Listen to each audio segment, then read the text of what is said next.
Ladies and gentlemen, welcome to this workshop organized. Señoras y señores, bienvenidos a este taller organizado por Friedrich Ebert Stiftung Competence Center Future Work en colaboración con España y Portugal y ECS Rumanía sobre el tema de las plataformas, el trabajo en plataformas y los trabajadores en plataformas. Es la segunda edición de nuestro evento interregional y hoy vamos a escuchar la experiencia del trabajo en plataformas en 4 países: Portugal, Rumanía, España y Alemania. Me llamo Jean-Paul Johnson, voy a ser el presentador hoy. Empecé a trabajar hace 4 años, empecé a ser moderador independiente, tengo estudios de sociología, siempre me han interesado mucho las cuestiones sociales y uno de mis autores preferidos es David Harvey. Uno de sus libros, que se llama Rebel Cities, habla de cómo la visión marxista del capital versus la mano de obra se ha separado de un contexto industrial y ha pasado a un contexto urbano. Y la forma en la que el trabajo en plataformas ha transformado tan profundamente la experiencia de las ciudades, creo que habla mucho de este cambio. Entonces, estoy muy contenta de estar rodeado de grandes expertos de este campo que van a compartir su información sobre el marco regulatorio, las condiciones laborales en el trabajo en plataformas. Rápidamente, aspectos prácticos, este evento se está grabando y los vídeos se van a publicar en la página web de ECS. Van a recibir un enlace después del evento.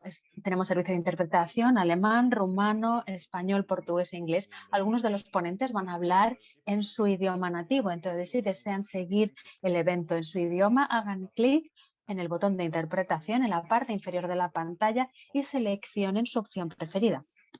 Para el público, por favor, también planteen sus preguntas a través de la herramienta de preguntas y respuestas. Vamos a estar siguiéndola y vamos a hacer todo lo que podamos para plantear la mayor cantidad de preguntas a los ponentes. Vamos a dividir el evento en 2 partes, cada uno refleja las opiniones de los países. Primero vamos a describir la situación actual del trabajo en plataformas y luego vamos a analizar lo que se requeriría para abordar los retos que supone este trabajo.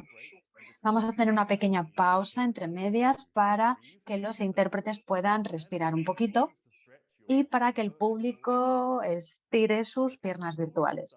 Antes de empezar, me gustaría darle la palabra a Oliver Philipp, que es responsable de políticas en ECS, para sus comentarios introductorios. Muchas gracias, Jean-Paul. Señoras y señores, colegas, compañeros, tengo el gran placer de darles la bienvenida en nombre del Competence Center Future of Work de la Friedrich Ebert Stiftung a la segunda edición de nuestros eventos online sobre plataformas online, trabajo en plataformas y trabajadores de plataformas en distintos países europeos. Después de centrarnos la última vez en los países nórdicos y en Alemania, realmente tengo muchas ganas de tener nuestro debate hoy sobre la economía de plataformas en Portugal, Rumanía, España y Alemania. También me gustaría dar una especial bienvenida a nuestros ponentes hoy. Realmente es genial tenerles a ustedes aquí. Muchas gracias por aceptar nuestra invitación. Como ya se ha dicho, como lo ha dicho Jean-Paul, me llamo Oliver Philipp y soy responsable de políticas en el Competence Center Future Work en Bruselas. Este evento no sería posible organizarlo sin nuestros compañeros de Friedrich Ebert Stiftung en España y Portugal y en Rumanía. Así que también, en nombre de estas personas, me gustaría darle la bienvenida a este evento de hoy. He echado un vistazo a la lista de participantes y veo muchas personas de Portugal, España, Rumanía y Alemania, pero estoy contento de ver muchos participantes de otros países. Y creo que esto muestra que la regulación de las plataformas online y cómo proteger a los trabajadores de las plataformas está siendo debatida en estos momentos en muchos países europeos. Y, por supuesto, un motivo por el que este tema está recibiendo tanta atención es la propuesta de la Comisión Europea de una directiva para mejorar las condiciones laborales en el trabajo en plataformas, que se está debatiendo en estos momentos en el Parlamento Europeo. Permítanme explicar muy brevemente nuestra intención con el evento de hoy. Nosotros, en el Competence Center Future Work, queríamos ir más allá del debate actual sobre la directiva Nos queríamos centrar que se centra principalmente en el estatus de los trabajadores de estas plataformas. Nos interesaba entender cómo estas plataformas, la economía de estas plataformas está cambiando la naturaleza del trabajo en distintos países. Por esto, el año pasado empezamos nuestro proyecto de investigación Mapping Platform Economy in Europe. Nuestro objetivo fue dar una visión general del paisaje de plataformas actual en más de 30 países y establecer una imagen sobre la complejidad, proporcionando la visualización de distintos aspectos regulatorios del trabajo de plataformas. Y, por lo tanto, recabamos datos en todos estos países. Basándonos en fuentes secundarias, hemos creado mapas que nos dan una visión general. Por ejemplo, en algunos países tienen una definición y un registro nacional de plataformas y los trabajadores están reconocidos como empleados o hay acuerdos, convenios colectivos en algunos países. Todo esto se puede encontrar en nuestra página web y vamos a compartir el enlace más adelante con ustedes, así que no se preocupen. ¿Por qué recabar todos estos datos? Bueno, cuando lo estábamos haciendo nos dimos cuenta de que había muchas diferencias entre los países en relación con el discurso público, la normativa nacional para la protección de los trabajadores de plataformas. Por ejemplo, este es el caso en España y Portugal. Tienen la llamada ley Rider y la ley Uber, legislación nacional para un sector específico de la economía de plataformas, pero muchos países como Alemania o Rumanía no lo tienen. Y hay otro aspecto que nos dimos cuenta mientras estábamos haciendo nuestra investigación, que sigue siendo desconocido en gran medida en relación con las empresas de plataformas y el trabajo en plataformas. Por ejemplo, el número de empresas de plataformas o de trabajadores de plataformas que trabajan en este sector.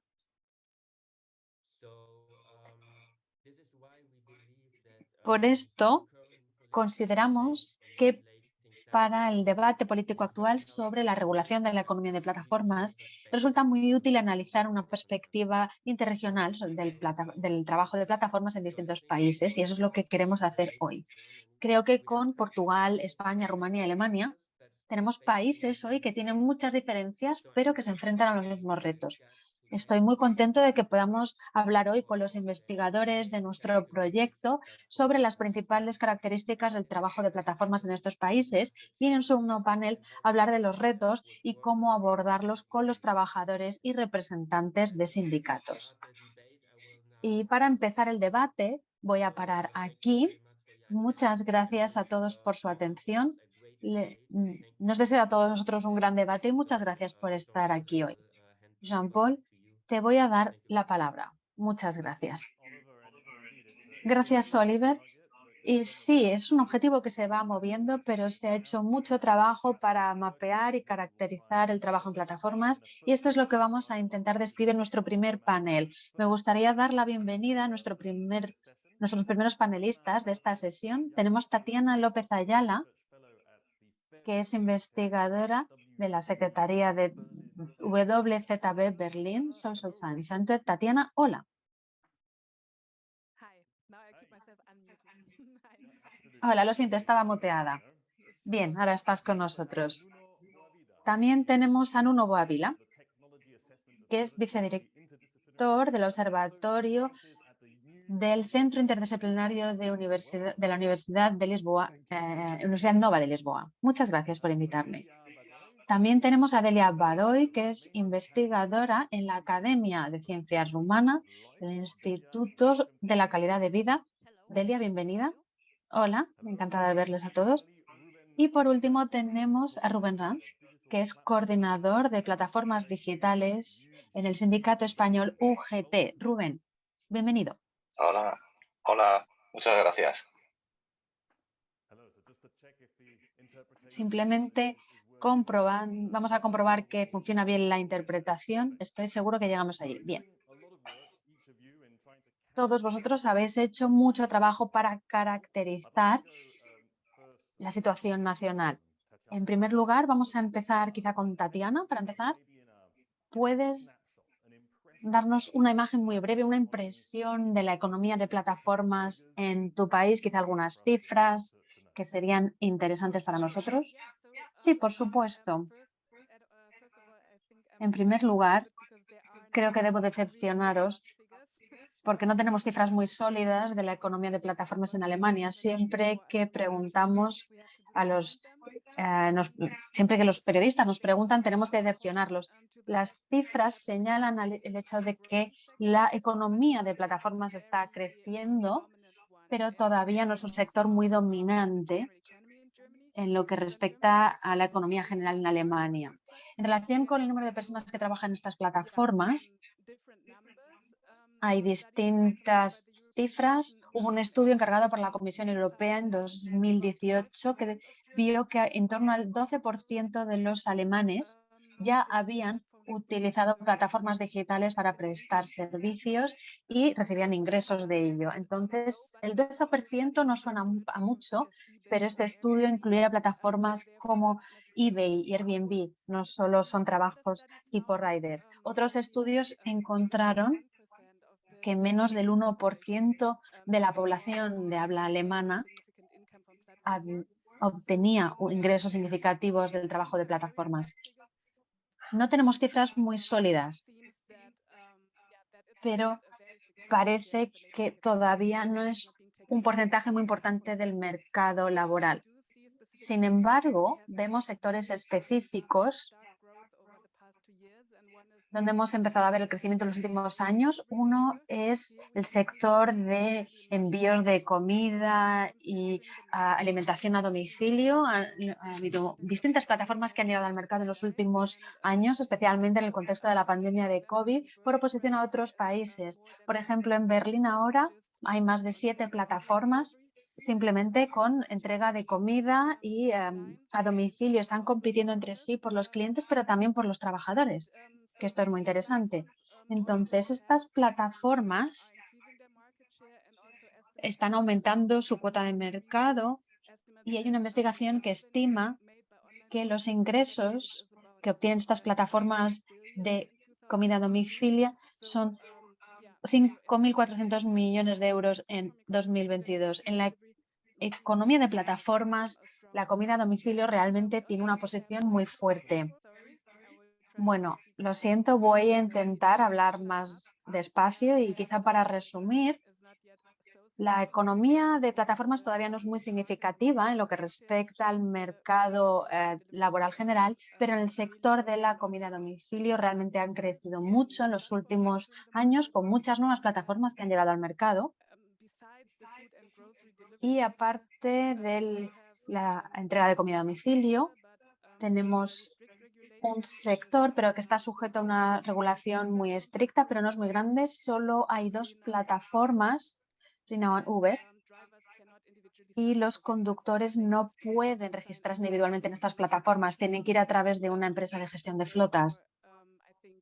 Por lo tanto, por eso creo que no hay muchas plataformas que no han considerado entrar en el mercado alemán o han salido de él. Y luego tenemos un sector importante que recibe muy poca atención en los medios y en la política, que es el sector de los servicios domésticos y cuidados. Aquí tenemos varias plataformas que prestan servicios de cuidado de ancianos o pasear perros o limpieza. Y creo que especialmente estas plataformas están muy infrarreguladas en comparación con los otros sectores que he mencionado y suelen tener unas condiciones laborales muy precarias. Y creo que voy a parar aquí y ya hablaremos más sobre las condiciones más adelante.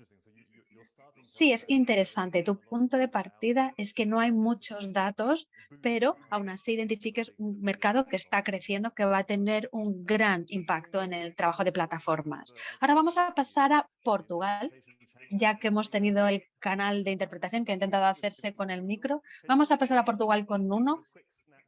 ¿Puedes darnos una imagen muy breve de la situación en Portugal? Sí, Jean-Paul, muchas gracias. Bueno, la economía de plataformas ha crecido muy rápidamente. Empezó en 2009 con Airbnb como punto de partida de esta transformación.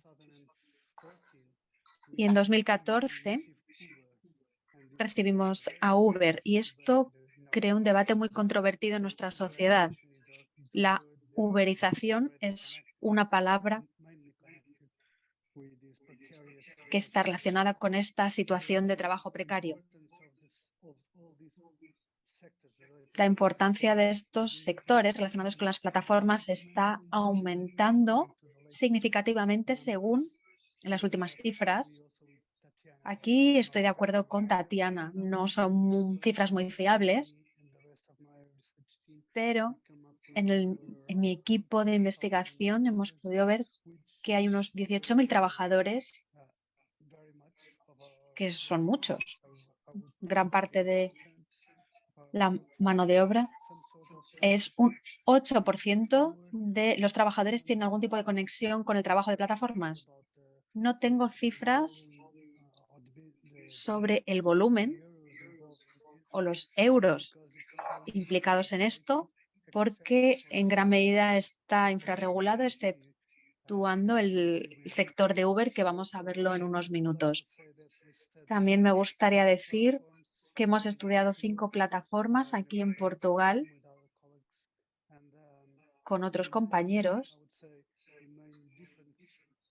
y la principal diferencia en relación con los otros países era que Airbnb en Portugal era muy importante después de la crisis de 2011-2013. Era una plataforma muy importante para el mercado portugués. No sé si queréis que hable de condiciones demográficas o sociales, características de la población. Sí, por favor. Bien, la principal plataforma obviamente es Uber. Hemos contabilizado unos 18.000 conductores que participan con esta plataforma y después tenemos Glovo y también Uber Eats en la entrega de comida a domicilio, que también son muy importantes. Es un mercado que está creciendo mucho y también muy importante unas plataformas para freelance de TI, diseño, etcétera. Y estos freelance nos están registrados. Tenemos la impresión de que están creciendo mucho.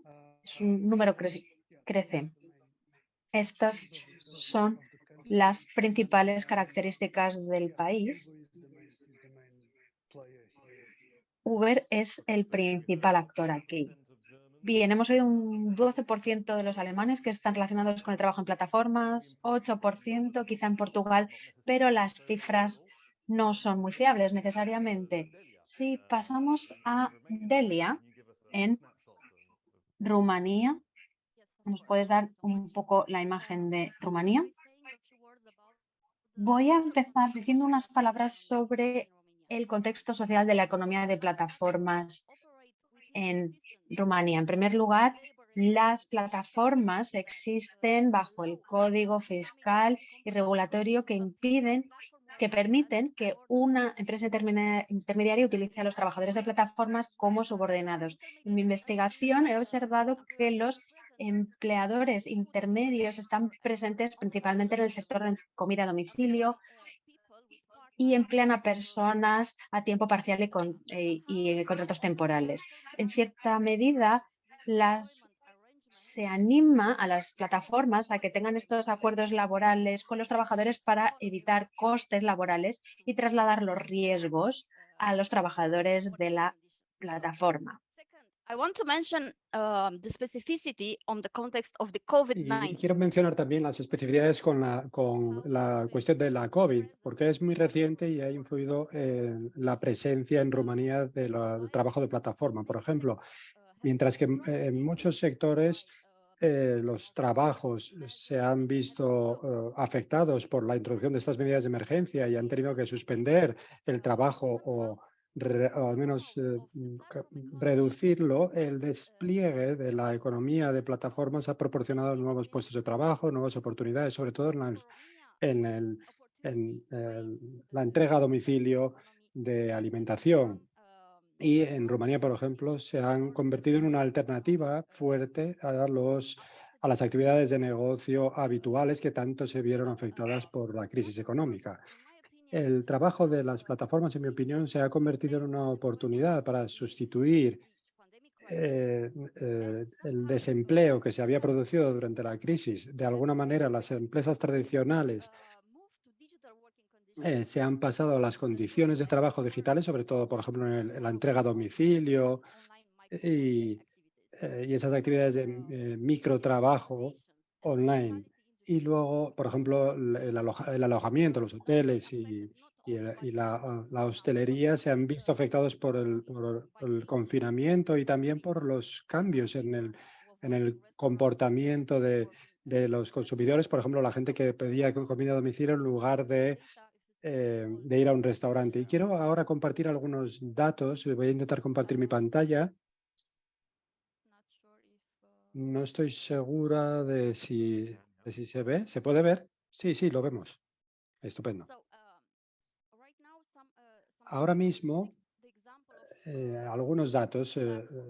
Podemos tomar el ejemplo de dos plataformas. Por ejemplo, la economía de plataformas en Rumanía, de acuerdo con los datos empíricos que tenemos disponibles para nuestro país, está por debajo de la media del resto de los países de la Unión Europea. Puedo decir que la entrega a domicilio de alimentación es el mayor en la economía de plataformas en Rumanía. Por ejemplo, en los 2 últimos años, las plataformas globales han conseguido expandir la mayoría de sus servicios en las ciudades más grandes de Rumanía. Los servicios de Glovo, por ejemplo, los proporcionan mensajeros a los que se les paga por horas, y de acuerdo con la gestión algorítmica de Glovo, que calcula el número de pedidos y el tiempo total dedicado en la aplicación, estos son los datos. Y con unos ingresos estimados de 6,5 millones, empezaron en 2018 en Rumanía, así que llevan poco tiempo, pues estas empresas intermediadas, que se llama Glovo,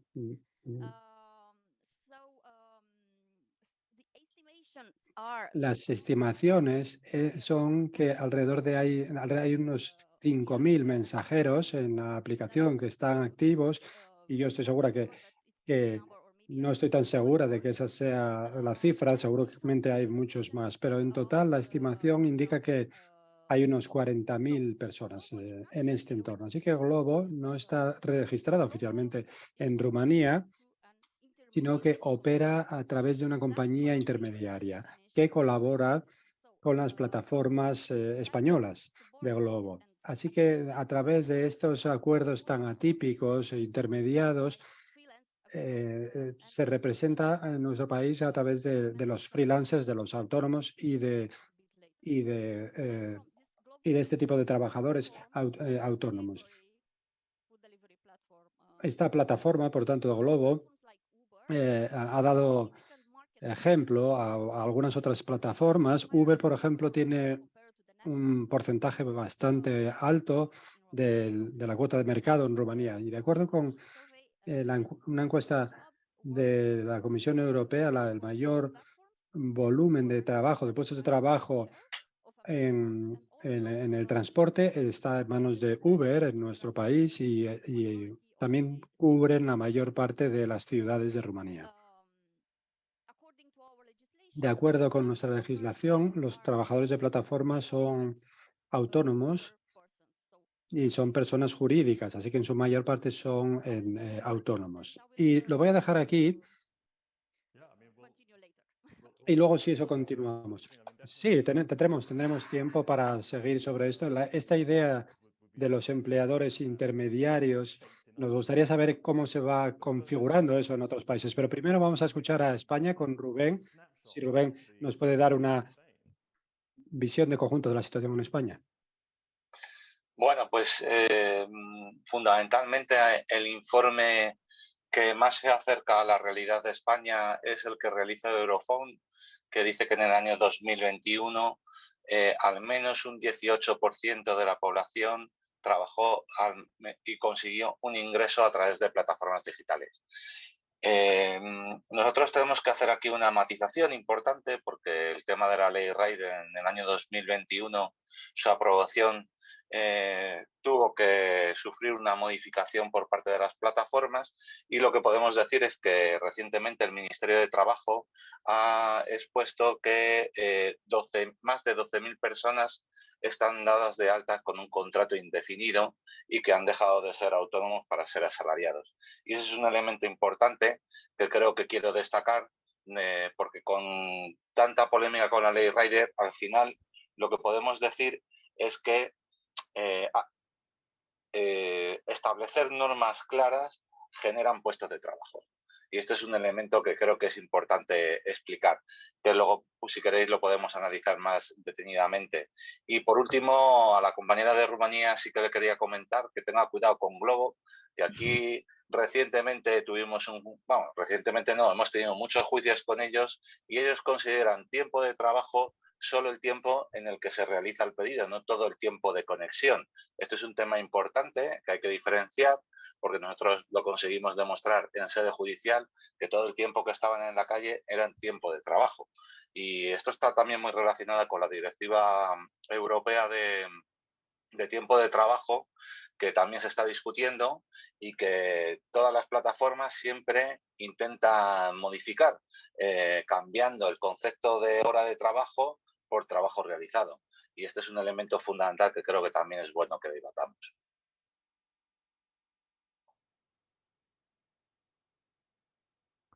Okay, yeah, thanks. Thanks, Bueno, Ruben. muchas gracias, Rubén. Sí, quizá a Tatiana, sobre el estado, la situación de los trabajadores, ¿nos podrías dar en Alemania una idea de cómo está organizado todo eso? ¿Tienes alguna reacción a lo que has escuchado sobre Rumanía y España? Sí, por supuesto. Yo creo que sí, que son interesantes las diferencias, pero también veo algunas similitudes y sobre todo en el sector de la entrega a domicilio de alimentación, que es claramente donde más trabajo se ve. Los riders están empleados formalmente, tienen un contrato de trabajo y sin embargo muchos de ellos son trabajadores a tiempo parcial, con unos tipos de trabajo muy flexibles, con unos contratos muy flexibles, con solamente unas horas muy limitadas que son las que están garantizadas y por tanto no saben cuánto van a ganar al final del mes. Va a depender, por supuesto, de la demanda. Así que, en cierto modo, están cubiertos por derechos, el derecho a un salario mínimo, a tener una baja por enfermedad y todas esas cosas, pero en realidad hay un montón de condiciones que varían por el hecho de los días que trabajan o no trabajan, o por ejemplo, si hay un festivo, pues no reciben pago, o si has estado enfermo, pues te van a pedir, por ejemplo, que lo recuperes. Si estabas enfermo el lunes, pues ven y trabaja el martes. Así que esa exagerada flexibilidad de los contratos sigue haciendo que sea difícil para que estas personas puedan disfrutar de todos sus derechos o que realmente se les den esos derechos. Y hablando de lo que decía Delia, garantizar la flexibilidad dependiendo del capital riesgo con el que estas empresas trabajan y también con las fluctuaciones en las demandas, la mayoría de las empresas hoy en día han recurrido a contratar a un montón de trabajadores a través de agencias de trabajo temporal, intermediarios, básicamente. Y esto ha generado también muchos problemas porque hay algunos segmentos de la mano de obra que han planteado sus desafíos sobre la negociación colectiva y demás. Así que todo esto flexibiliza mucho las condiciones de trabajo y crea una situación más complicada. Esto es, por ejemplo, en lo que tiene que ver con la entrega a domicilio de alimentación. Por ejemplo, si vamos a Uber y a este tipo de empresas, los trabajadores no tienen una relación directa con la empresa, sino que va a través de socios. Socios de Uber son empresas comisionistas, digamos, que tienen también contratos de trabajo, pero que a la vez son muy precarios y con muchas condiciones muy variables y que a veces trabajan también con un modelo de remuneración a través de comisiones, con lo cual no hay un pago mínimo garantizado, no hay vacaciones pagadas, a lo mejor. Y luego la plataforma de la atención a domicilio, que lo han mencionado algunos otros. Me gustaría saber si hay este tipo de actividad, porque creo que estas son las más precarias, las de la atención a domicilio. Tenemos aquí autónomos sobre todo, pero no todos, pero la mayoría, y ellos se cuelan por las grietas de todas las regulaciones laborales y algunos trabajos están trabajando por debajo de las tarifas que garantizarían un salario mínimo. Yo que sé, puedes quizá pedirle a una persona que trabaje por 6 o 7 euros a la hora, y cuando en realidad el mínimo es de 12. Y son demasiada flexibilidad lo que se introduce. Y como estás trabajando en muchos casos en casa de otra persona, pues no están tan protegidos los trabajadores. Es difícil eh, evitar, por ejemplo, pues el acoso sexual y demás. Sí, es cierto que el transporte y la movilidad y la entrega a domicilio son cosas que sí que están como más presentes en todos los países, pero que la atención a domicilio también es un sector importante. Preguntándole a Nuno primero, en Portugal tenéis una definición oficial de lo que es una plataforma eh, online. Hay mucha controversia, pero sí, al menos tenéis un marco regulador, un marco normativo. Y creo que esto debe crear probablemente un marco legal también más estable a la hora de poner en práctica los contratos de trabajo, digo yo. ¿No? Sí, gracias, Jean-Paul. Sí, tenemos un marco, pero es un marco que fue creado en 2019 simplemente para Uber y este tipo de plataforma, eh, para la que tú decías de transporte personal. Es una reglamentación muy especial que se creó aquí, que no funcionó bien en muchas de las áreas y que está siendo ahora objeto de revisión y de modificación en el país. Así que tener esta reglamentación al final no ha mejorado la situación. Lo que ha creado en verdad es una situación probablemente similar a lo que describió Delia para Rumanía, donde tienes esas empresas intermediarias que contratan trabajadores, supuestamente contratan a trabajadores, pero que carecen de formalidad. Esa relación que se establece no es una relación muy formal y pasan a estar dentro de la economía informal. La ley no se creó de forma adecuada, proporciona información sobre quién conduce, sobre quién es el propietario del vehículo, pero a la hora de resolver la cuestión del estado, de la situación de trabajo de los trabajadores, no ha ayudado demasiado. Ahora estamos teniendo un acalorado debate con las asociaciones de empresarios, el gobierno, los sindicatos, que va a continuar en las próximas semanas para tratar de resolver esta situación y que probablemente vaya a tener también reflejo en otras plataformas, como por ejemplo la entrega a domicilio de alimentos. Y yo creo que la percepción de este tipo de empleo va a volverse, digamos, y va a ponerse más a favor del empleado en contra del empleador. El empleador va a ser quien tenga que demostrar que no es un trabajador, esa persona. No sé si con esto he respondido a tus preguntas, Jean-Paul. Bueno, sí, sí. No necesariamente ayuda, no ha ayudado. Tenéis una situación similar a lo que describía Delia, aunque en Rumanía quizá no tengáis un marco regulador fuerte ni una definición muy clara. Así que, ¿qué tipo de regulación crees tú que sería importante tener en Rumanía, Delia, para tratar de estructurar todo esto, este espacio laboral, digamos? Bueno, es una pregunta difícil, pero en cierto modo también es sencilla. En Rumanía, el estatus de los trabajadores de las plataformas encaja más o menos dentro del código laboral tradicional, pero yo creo que en este caso es que tienen una situación un poco incierta, hay cierta incertidumbre en todo eso y quizá la principal razón para esa falta de protección que puede conllevar pues, unas situaciones de trabajo precarias e inseguras. Yo creo que normalmente ellos están en una frontera entre el autónomo o mano de obra temporal o el trabajo temporal. Están ahí entre medias y tienen varios riesgos relacionados con sus condiciones de trabajo y de su situación laboral. Y aquí estamos, por ejemplo, hablando de que no tienen una cobertura formal, una cobertura eficaz.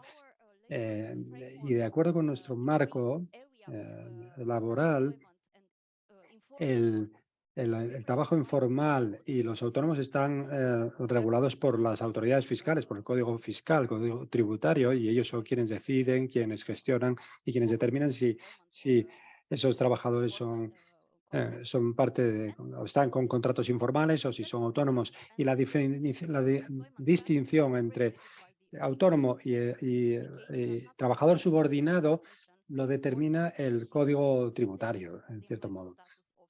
De manera que no existe un estatus específico para las plataformas. Y yo ahí es donde digo que tiene que haber una cuestión más clara, una regulación más clara del trabajo de los autónomos. Si tiene que ser un vínculo más claro, tiene que permita reducir el riesgo de unos ingresos inciertos, de una poca protección social, poco acceso a la protección social. Y luego, en lo que respecta al poder de negociación colectiva de los trabajadores de plataformas, en Rumanía tenemos alguna organización pequeñas que básicamente intenta trabajar en favor de esos trabajadores, en el caso, por ejemplo, de los de Globo, y ellos organizaron un proceso más o menos formal para mejorar sus condiciones de trabajo, y nuestra legislación para el diálogo social se suele limitar a los empleados subordinados, a lo que son empleados, asalariados. Muchos de ellos, en este caso, son entidades jurídicas o son autónomos o tienen una dependencia económica de una plataforma. Así que, en cierto modo, vienen a ser la misma situación que tienen con las empresas intermediarias. En Rumanía, los sindicatos no tienen derecho a contratar a autónomos. Y otro problema que se nos plantea es que no tenemos un registro en Rumanía que nos dé información sobre plataformas activas. No hay datos nacionales sobre cuántos concretamente trabajan para estas plataformas o cuál es su estatus laboral. Y esta ausencia de una definición legal, jurídica y vinculante contribuye mucho a que se generen ambigüedades en lo que respecta a la comprensión de cómo funcionan las plataformas.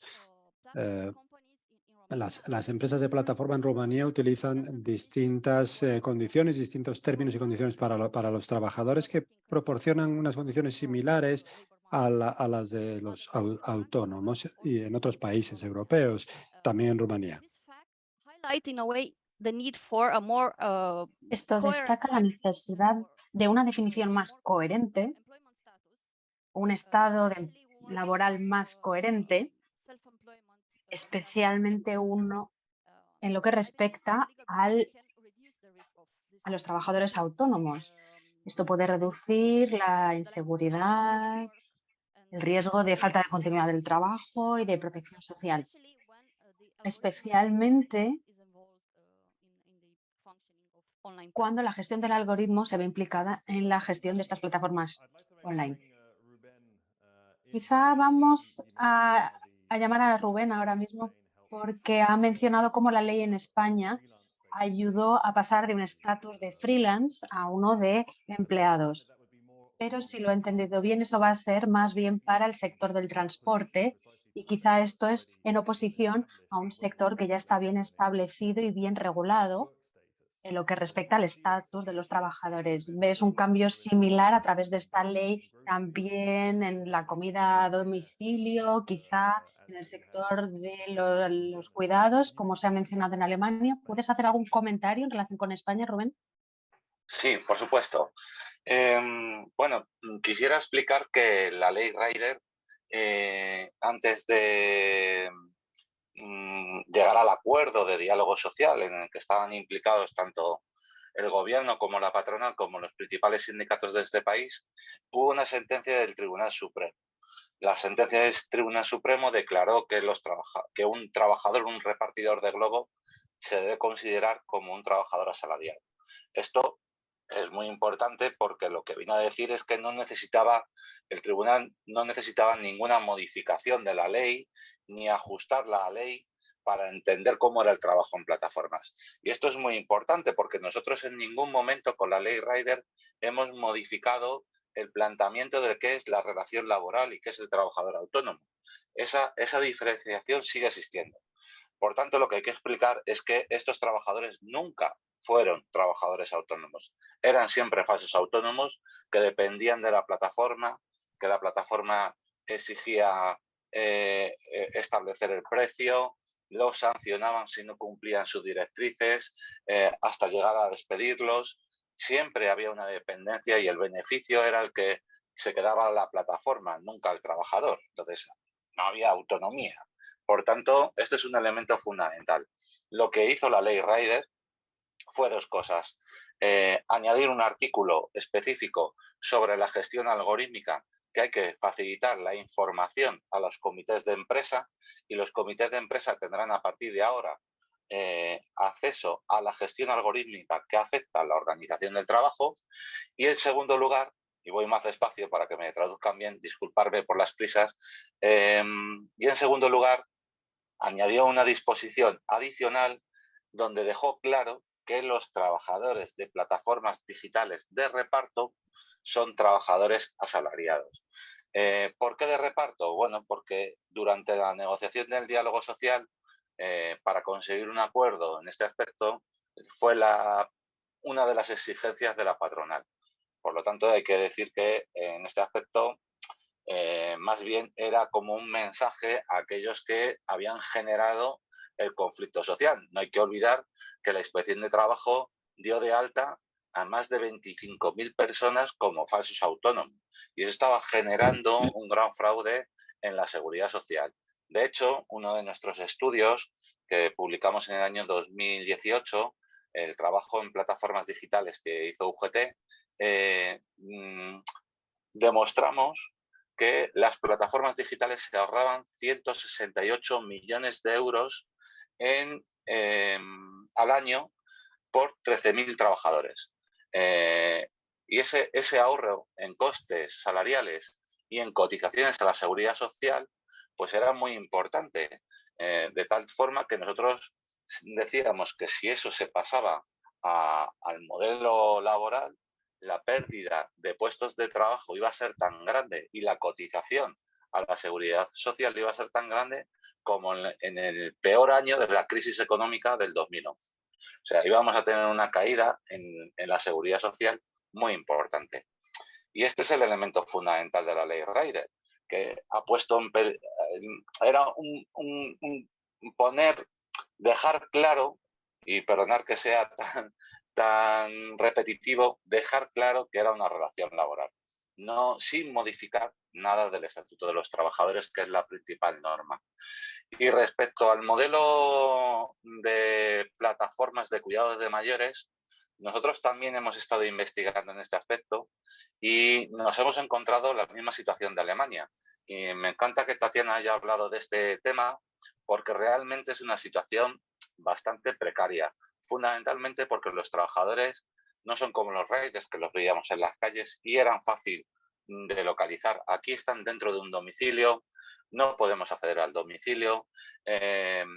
Aquí hay que tener en cuenta que la normativa española permite un contrato especial para empleadas del hogar, así se llama, régimen especial de empleadas del hogar, que tienen una cotización diferente a la seguridad social, con lo cual, pues, si son precarias, pues encima cotizan menos. Esto recientemente se ha modificado y ya las empleadas del hogar van a empezar a cotizar igual que el resto de los trabajadores y será una pequeña ayuda. Pero seguimos sin poder llegar a ellas, sin poder ayudarlas. De hecho, denunciamos a diferentes plataformas porque entendíamos que no eran intermediarias, que estas plataformas establecían el precio, establecían una jerarquía, sustituían al personal cuando los clientes consideraban que no hacían un buen servicio y, bueno, evidentemente organizaban toda la actividad y además utilizaban gestión algorítmica para organizar todo el trabajo. Entonces, por todo ello, nosotros entendíamos que era una relación laboral. De momento, no hemos conseguido demostrarlo. La Inspección de Trabajo así no lo ha considerado, pero nosotros vamos a seguir trabajando porque entendemos que este sector es fundamental, que ha tenido un crecimiento muy alto después del COVID, entre otras cuestiones porque ellos se consideran como la mejor alternativa a las residencias de ancianos. Y bueno, pues al final es la mejor forma de precarizar el trabajo de ayuda a domicilio. Entonces, porque es la forma más barata de tener una persona que cuide a un mayor 24 horas, 7 días a la semana. Thank you for that overview, Ruben. Muchas gracias por esa visión general, Rubén. Creo que es muy importante entender bien ese caso en España. Me gustaría recibir una reacción de los otros panelistas. Quizá vamos a empezar con Tatiana y especialmente con esta gestión algorítmica y la transparencia que deben proporcionar estas plataformas en relación con el algoritmo a las autoridades para poder supervisar las condiciones laborales. ¿Puedes decirnos qué piensas sobre la situación en Alemania también? Sí, por supuesto.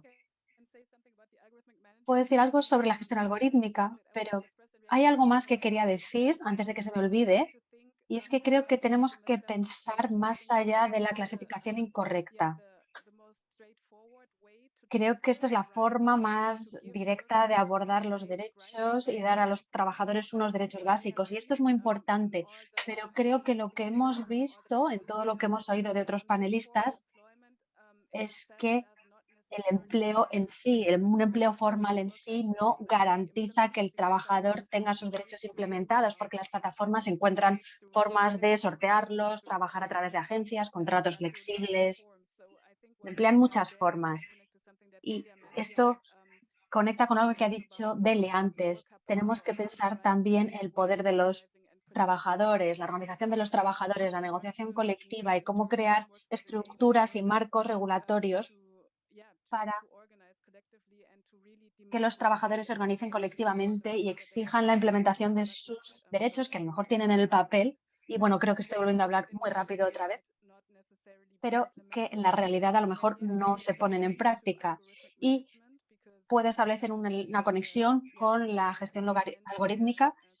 Rubén ha mencionado los comités de empresa, que es algo que también tenemos en Alemania.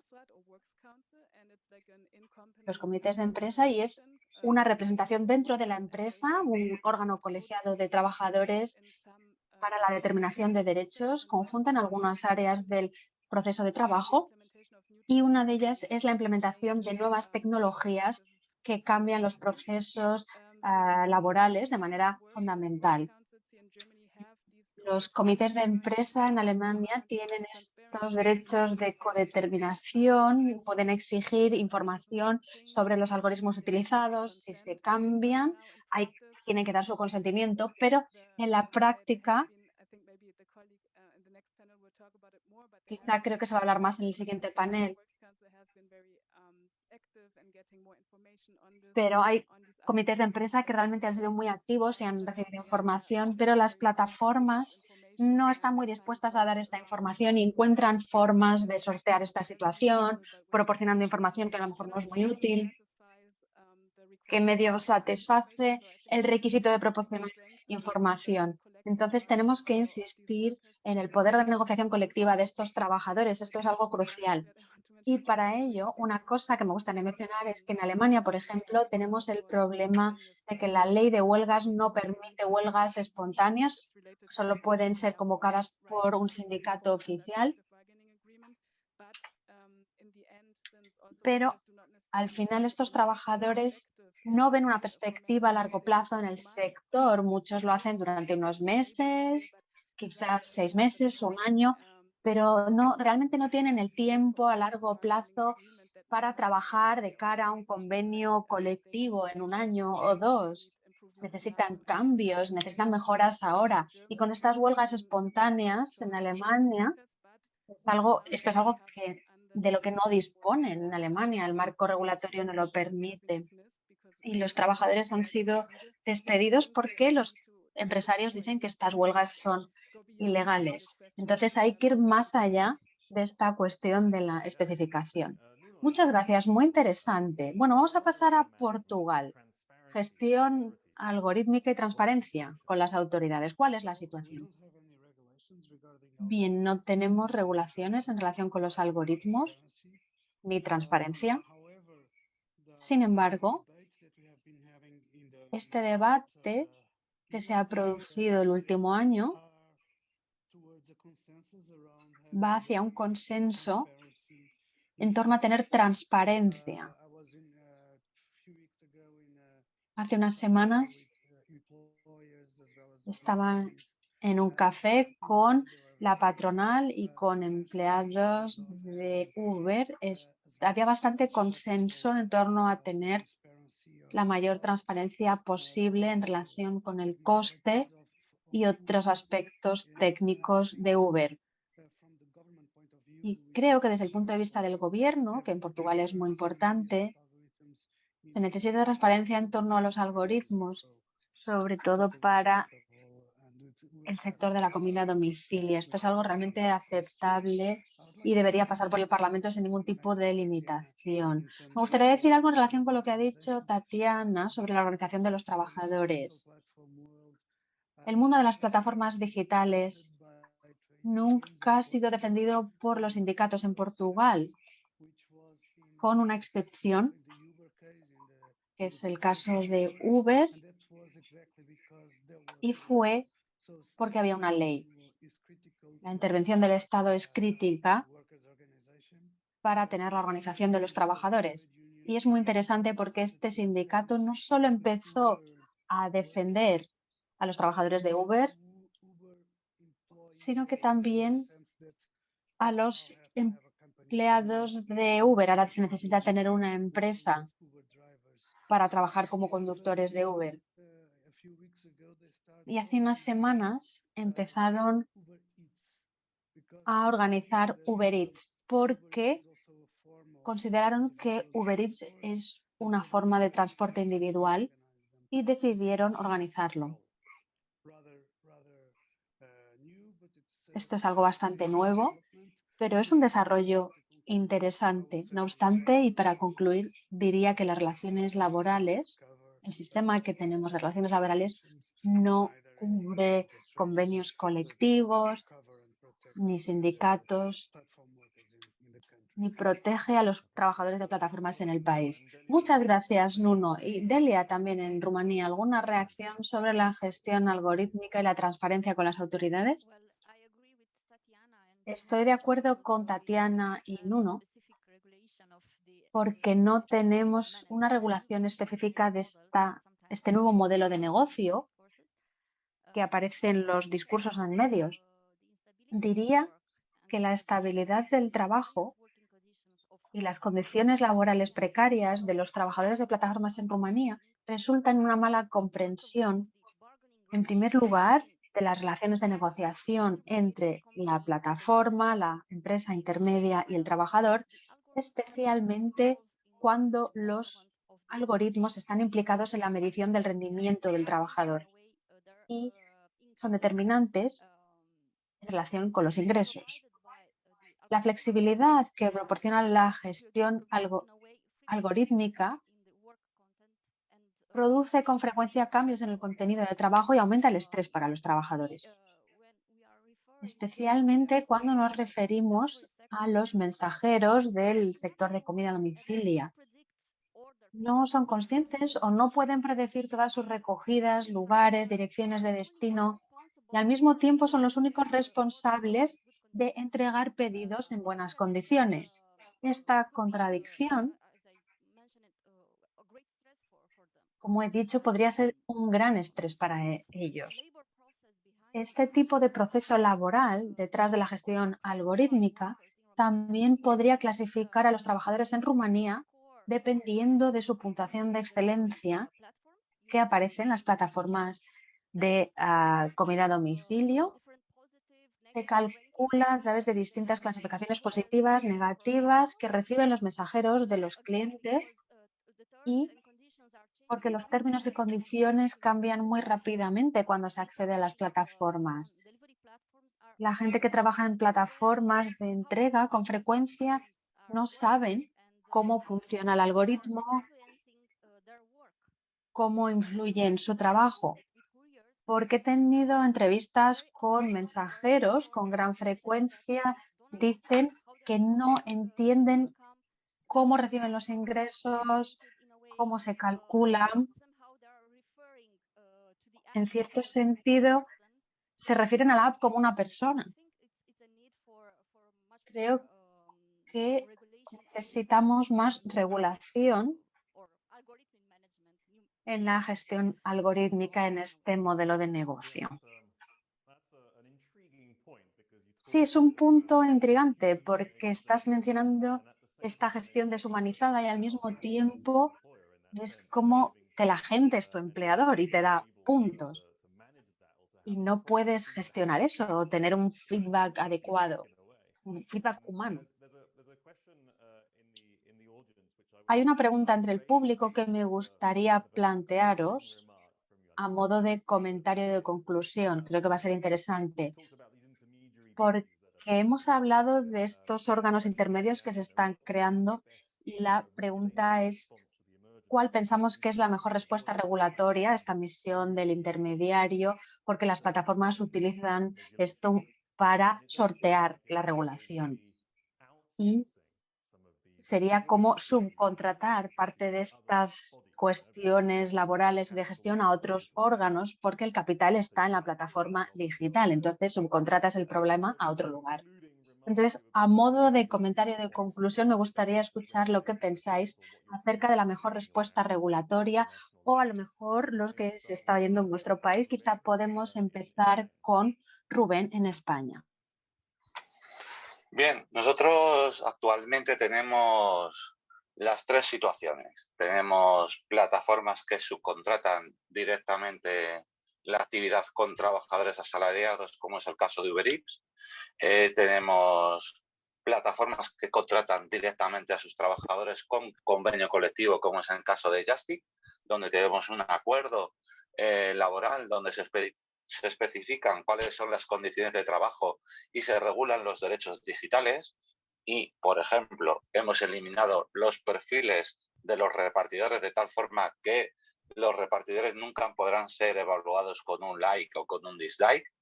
Eso es un tema importante. Hemos regulado esa parte y todavía queda mucho por hacer, pero también sabemos cómo hay que gestionar el algoritmo, por decirlo así. Hemos creado una comisión entre la empresa y la representación legal de los trabajadores, donde se hará una información entendible de cómo funciona el algoritmo. Y cuando digo entendible es que nosotros no queremos la cadena de unos y ceros, ni el código fuente, sino más bien que les expliquen a los representantes de los trabajadores cómo se toman las decisiones que afectan al trabajo. Y luego tenemos otra tercera vía que algunas empresas, como por ejemplo es el caso de Globo, mantienen todavía los falsos autónomos. Evidentemente, la mejor forma es la segunda que os estaba explicando, donde la empresa contrata directamente y a través de la negociación colectiva podemos ordenar el trabajo.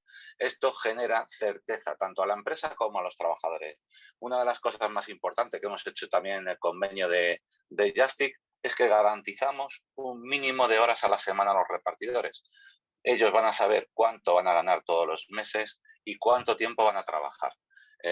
Y sobre todo van a saber cómo se gana el dinero. Y luego creo que todavía nos queda por avanzar. Es evidente que algunas empresas se niegan a cumplir con la ley Rider, pero eso no es un problema de la regulación. Es que la desobediencia de las plataformas es un problema que a lo mejor puede conllevar consecuencias penales. Y de hecho, la ministra de Trabajo ha explicado que va a denunciar a través de la Fiscalía a Glovo por el impago a la Seguridad Social de más de 80 millones de euros. Entonces, bueno, pues esa situación puede conllevar un tema de penal. Importante, nosotros creemos que la regulación adecuada es la negociación colectiva. Hemos conseguido también organizar a los trabajadores que están laboralizados, han elegido su representación sindical. Nosotros nos hemos tirado todo el verano haciendo elecciones sindicales para que elijan su comité de empresa. Han participado los trabajadores, han votado y creo que eso da normalidad y cuando das normalidad, das seguridad jurídica. Entiendo que eso es lo importante. Ya no se debate en España el marco de si ser autónomo o ser asalariado. Ya todo el mundo sabe que están dentro del Estatuto de los Trabajadores y que tienen que aplicar un convenio colectivo. Thanks a lot, Ruben, for having shared these. Muchas gracias, Rubén, por haber compartido estas experiencias de España. Tatiana, yo te veía a sentir de acuerdo, ¿te parecía? ¿Cuál crees que es la mejor respuesta reguladora a este fenómeno de la subcontratación? Yo creo que sí, esta externalización es algo que está ocurriendo en todos los sectores, no solo en la economía de plataformas. Es una tendencia general que vemos por segmentación de las relaciones laborales y por externalización en general. Lo vemos que hay muchos países que tienen, por ejemplo, una legislación que no permite esta subcontratación de actividades fundamentales a agencias de trabajo temporal, pero que eso se ve diluido porque eso no les da la flexibilidad que ellos necesitan y el capitalismo en estos días quiere mucha flexibilidad. Así que creo que es un debate político muy amplio que no se aplica solo a las economías de plataformas, sino a todo. Y lo que es importante para la economía de plataformas es que las plataformas tengan la responsabilidad y que estén obligadas legalmente y al menos asegurarnos de que los trabajadores que contratan las empresas de trabajo temporal tengan las mismas condiciones en términos de prestaciones, de salarios, etcétera, etcétera. Todos, independientemente de que contraten directamente o contraten a través de empresas de trabajo temporal, tendrán que asegurarse de que sigan teniendo seguridad, sigan teniendo agua potable, acceso a un baño, o la misma equipo de trabajo y demás, que no vaya a recaer en los trabajadores por el hecho de ser subcontratados a través de una ETT. Y luego hay una parte que es la regulación legal y evidentemente, como mencionaba Rubén, pues que hace falta una buena representación sindical, negociación colectiva y demás que puedan tener la fuerza para regular y para prohibir el trabajo temporal en determinadas y tener voz cuando los trabajadores son contratados a través de una empresa de trabajo temporal. Bueno, parece que estamos llegando a un acuerdo sobre el diagnóstico, parece, ¿no? Gracias, Tatiana, por la situación en Alemania. Y Delia, en Rumanía, una reacción rápida sobre este aspecto doble de fomentar la negociación colectiva y de apoyar también a los trabajadores. Yo creo que necesitamos un registro de plataformas internacionales que proporcionen información clara sobre cuáles son las plataformas activas en Rumanía, saber exactamente cuántas hay en el país, cuántos trabajadores trabajan en ellas y con qué estatus. Y en segundo lugar, necesitamos el reconocimiento legal el reconocimiento de la consideración de un trabajador de plataforma que tenga un derecho a seguridad, a prestaciones, a coberturas, y acceso a negociación colectiva y demás. Porque la cuestión es para los autónomos. Para los autónomos sería muy bueno beneficiarse de este estatus laboral para poder tener acceso a las dos cosas, a la protección social y a los convenios colectivos, porque ellos ahora mismo están fuera de toda esta reglamentación. Y creo que esa es la idea. Bueno, pues muchísimas gracias. Gracias, Delia, por compartir la perspectiva y tus pensamientos sobre Rumanía y vamos a abordar algunos de estos. en el siguiente panel cómo podemos hacer que todo esto se convierta en realidad. Y ahora vamos a dar la palabra a Nuno para compartir sus últimas ideas sobre todo esto. Bueno, mi pensamiento final para cerrar es que los trabajadores, que en este caso son el 25%, trabajan con Uber o con plataformas de este tipo. Todos ellos, el tener un intermediario significa que también tienen, tienen otro jefe, ¿no? Y en nuestras entrevistas, la mayoría de estos trabajadores se quejan de que no tienen la garantía de tener un salario mínimo al final del mes y sobre todo si tienen que pagar un coche o una motocicleta. Así que nuestra experiencia es que esta intermediación en realidad se convierte en una ficción que al final tiene malas consecuencias para el sistema laboral, también para la seguridad social, eh, para el sistema de negociación colectiva, etcétera. Así que crea una economía sumamente informal, aunque a la vez es verdad que abre el mercado a inmigrantes que están aquí, pueden llegar aquí, al día siguiente pueden empezar a trabajar. Pero por otro lado, como digo, crean una actividad penal, digamos, o criminal, como por ejemplo la creación de cuentas que contratan a gente que viene, inmigrantes que llegan aquí ilegalmente. Es decir, que lo que se crea es un espacio gris que realmente es muy peligroso porque entorpece la idea de tener un empleo subordinado, digamos, ¿no? De ser un empleado asalariado. Lo que crea es precariedad y traslada un poco la idea a estos trabajadores de que ellos de que pueden llegar a ser su propio jefe, su propio empleador, pero que al final lo que crean, ya digo, es un área un poco confusa y creo que los resultados solo pueden ser negativos. No hemos logrado arreglar todo esto y nadie entre los legisladores, los expertos y los trabajadores, todos nos hemos dado cuenta de que esto no funciona bien y tenemos que pasar a un entorno en el que estos intermediarios desaparezcan, vayan desapareciendo.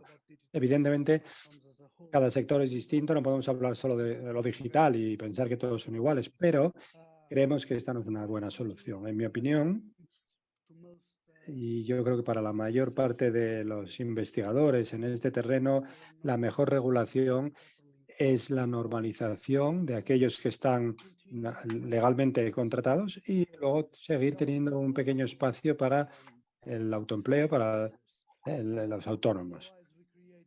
De lo contrario, nosotros tenemos un sistema que es el que está ahora mismo en marcha, que socava la solidaridad social, el sistema laboral, la prevención de riesgos laborales, etcétera, etcétera. Así que esa es mi idea sobre esta cuestión de la intermediación. Bueno, muchísimas gracias, Nuno, por compartir también tu punto de vista desde Portugal y sí, es verdad que la flexibilidad favorece sobre todo al innovador, ¿no? Y luego ya depende de en qué situación tú te encuentres en este panorama mundial. Si estás con las startups o si estás tratando de proteger a los trabajadores. Y no resulta fácil hacer las dos cosas al mismo tiempo. Pero bueno, muchísimas gracias a todos por compartir vuestros puntos de vista de vuestras investigaciones, de la situación nacional y poder trasladarlo al público. Muchas gracias. Ahora vamos a hacer un descanso de 2 minutos, sobre todo para los intérpretes, para que puedan relajarse durante un par de minutos. A veces es difícil mantener el ritmo y luego vamos a empezar el siguiente panel a las 17:13, en 2 minutos nada más. Venga, un descanso muy rápido y luego presento al siguiente panel.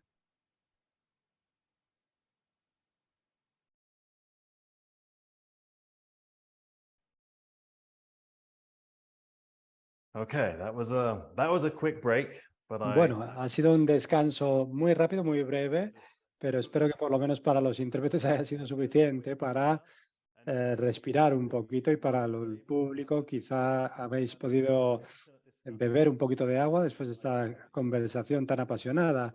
Veo que hay muchas preguntas y nosotros creo que las vamos a poder responder en esta segunda parte, porque ahora lo que queremos abordar es los desafíos, cuáles son las soluciones y cómo podemos generar ese poder de negociación colectiva para los trabajadores de plataformas y cómo podemos asegurarnos de que el sistema los protege.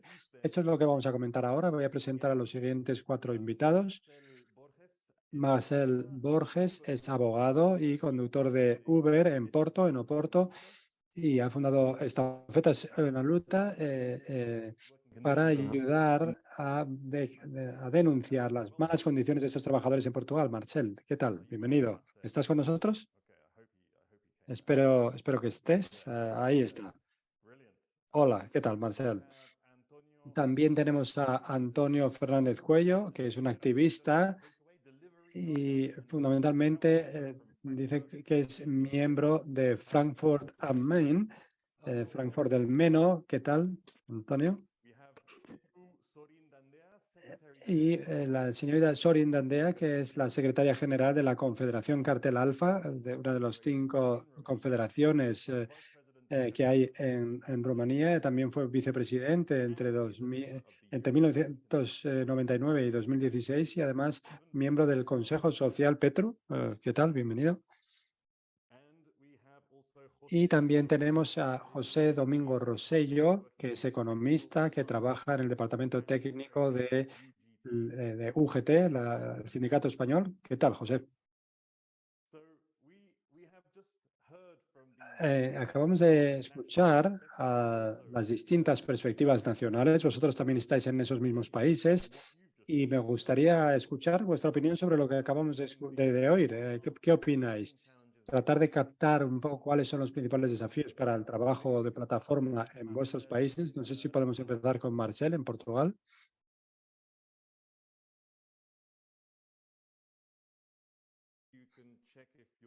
Marcel, no sé si puedes asegurarte de que estás utilizando el micrófono adecuado. Vamos a pasar la palabra entonces a tu compañero, con José, a España. Empezamos contigo, entre tanto. Hello, good afternoon. Thank you for the invitation. Thank you for Bueno, having buenas me. tardes. Gracias por invitarme. Gracias por tenerme aquí. Y voy a hablar en español. Entonces, bueno, a ver, creo que principalmente los temas más candentes alrededor de este asunto se han tocado en la ponencia de antes. Nos hemos quedado un poco cortos ahora para introducir cuestiones nuevas, ¿no?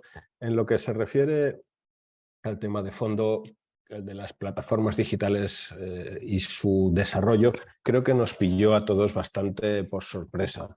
Es verdad que bueno, es algo que puede arrancar, supongamos en los años, es algo hijo de la recuperación tras la gran recesión. Año 2014, en 2017 me parece que es cuando se funda Uber. Entonces, en un primer momento, todos nos quedamos un poquito extrañados, sorprendidos ante la naturaleza del fenómeno, porque venía de la mano de la expansión tecnológica y nos costaba a los sindicatos de todos los países europeos tener una posición crítica o armar una posición crítica con algo que venía tan de parte de la tecnología. De hecho, les ha pasado a los mismos gobiernos. Se trata de modelos de negocio que muchas veces vienen soportados por inversores fuertes, con voces prestigiosas que suenan a Silicon Valley, que suenan a modernidad, con una capacidad de inserción tremenda en gobiernos, en organizaciones internacionales, al máximo nivel, que, bueno, la verdad es que oponerte a esto o enfrentarte a esto muchas veces nos llevaba a las organizaciones sindicales que en Europa ya arrastramos a veces una cierta mala fama de oponernos al progreso, nos hizo en un momento dado quedarnos un poquito quietos a la expectativa. Yo creo que principalmente el asunto clave respecto a las plataformas digitales es distinguir cuando realmente estás ante una innovación tecnológica que aporta productividad o que aporta una manera nueva de proporcionar un servicio nuevo, y cuando estás ante una manera diferente de explotar un trabajo que ya existía antes. Es difícil interpretar que una plataforma digital supone una innovación cuando estás gestionando cosas como el transporte de pasajeros o como el reparto que existen desde que el mundo es mundo. Uno no puede entender bien qué aporta de novedad algunas de las plataformas que hemos citado aquí, ¿no? Glovo, Deliveroo, lo que quieras, frente a un servicio que ya se daba en esas condiciones desde hace mucho. La cuestión principal es que la única novedad que aportan es introducir una cuña nueva entre el trabajador y el fruto de su trabajo. Lo que hacen es ponerse en medio y quedarse con los rendimientos correspondientes a extraer a una figura, a extraer a la gente de la figura del trabajo asalariado. La figura del trabajo asalariado, como todos sabemos, básicamente devenga una serie de derechos para el trabajador, que pueden ser básicamente en torno al descanso, ¿no? Ya sean fines de semana, vacaciones, dar el trabajo en determinadas condiciones, etcétera, y sobre todo cotizar a la seguridad social. Lo que hace muchas de estas plataformas, o supuestamente estas plataformas que traen elementos modernos, es extraer. Esto nos costaba verbalizarlo al principio, pero creo que merced a determinadas circunstancias, a verlos por la calle, como decía antes Rubén, aquí en España fue muy importante disponer una ley que nos favorecía especialmente y que tiene muy claro y que distingue muy bien cuáles son los supuestos en los cuales alguien es trabajador y alguien es autónomo, ¿no? Eso nos permitió ir organizando un discurso e ir organizando una metodología para movernos en medio de esta primera disyuntiva. En segundo lugar, fue ser capaces de contar algo bastante evidente de estas plataformas digitales, y es que muchas veces no son el típico negocio que todos podemos conocer instintivamente desde pequeños. Esto no es una carnicería, esto no es una peluquería, esto no es un bar. Básicamente porque muchas veces estas plataformas digitales lo que funcionan es con un gran conjunto de capital inversor que les permite trabajar a pérdidas durante años. Esto no lo tiene un empresario común, corriente, con el que estamos familiarizados, ¿no? Se trata de un animal nuevo, se trata de algo que funciona merced a sus conexiones, altísimas conexiones con los gobiernos y otras organizaciones, incluso multinacionales, y se trata de alguien que tiene unos recursos de capital inmensos, ¿no? Entonces, en el momento en que te das cuenta de que no es un negocio estándar porque no se autosostiene, y no es un negocio moderno, porque lo único que tiene de moderno es la manera de soslayar la legislación laboral, entonces tienes una narrativa potente. Y entonces te das cuenta que tienes un problema, puedes empezar a actuar, puedes empezar a generar respaldo, ¿no? Yo creo que esto es algo importante. Y de momento lo dejo aquí porque irán saliendo otros temas. Muchas gracias.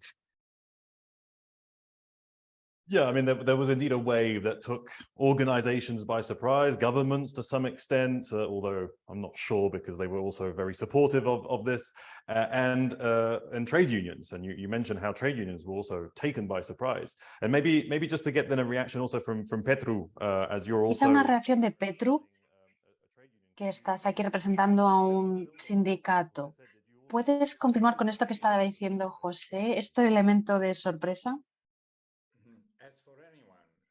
Bien, al igual que cualquiera,